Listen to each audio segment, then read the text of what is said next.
1952 সালে ভাষা আন্দোলনের মধ্য দিয়ে শহীদদের রক্তের বিনিময়ে এই শহীদ মিনার নির্মিত হয়। আজ সেই ভাষা আন্দোলনের স্মরণে এখানে সবাই একসাথে মিলে ফুল দিবে 21শে ফেব্রুয়ারির খুব সকালবেলায়। এটিকে এখন আন্তর্জাতিকভাবে মাতৃভাষায় রূপদান করা হয়েছে, আন্তর্জাতিক মাতৃভাষা। এই 21শে ফেব্রুয়ারি শহীদ মিনারে ফুল দেওয়ার মধ্য দিয়ে শহীদদের স্মরণ করা হবে। 1952 সালে যারা প্রাণ দিয়েছিল, যাদের তাজা রক্তের বিনিময়ে এসেছে এই ভাষা আন্দোলনের স্বাধীনতা। এই শহীদ মিনারে আজকে দোয়া মোছার কাজ চলছে, আর একদিন পরে এখানে ফুল দেওয়া হবে।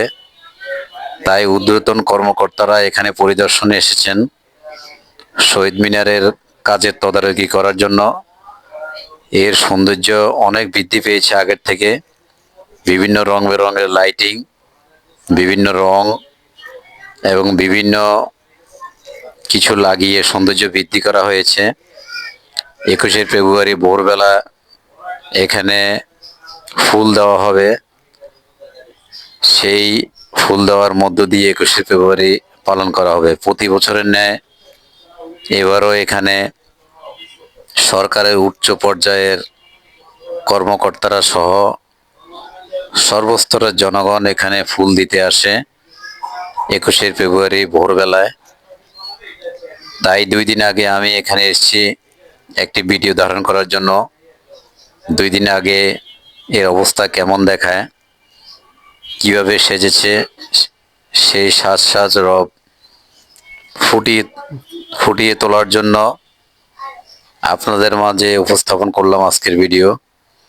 জানি না আপনাদের কাছে কেমন লেগেছে।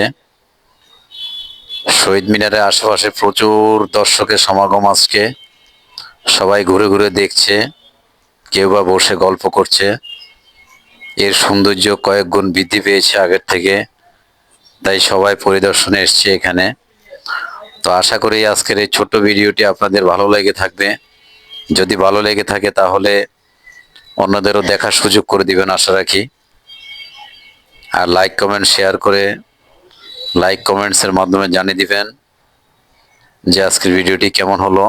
আর আপনাদের কোনো ব্যক্তিগত কোনো প্রতিক্রিয়া থাকলে সেটিও জানিয়ে দেওয়ার চেষ্টা করবেন আশা করি। তো সবাইকে আবারও ধন্যবাদ জানিয়ে আজকের মতো এখানে বিদায় নিব।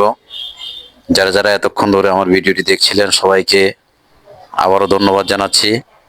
দেখা হবে পরবর্তী ভিডিওতে ভালো কোনো লোকেশনে ভালো কোনো ভিডিও নিয়ে। সে পর্যন্ত সবাই অপেক্ষা থাকুন, ভালো থাকুন, সুস্থ থাকুন। আল্লাহ হাফেজ, আসসালামু আলাইকুম।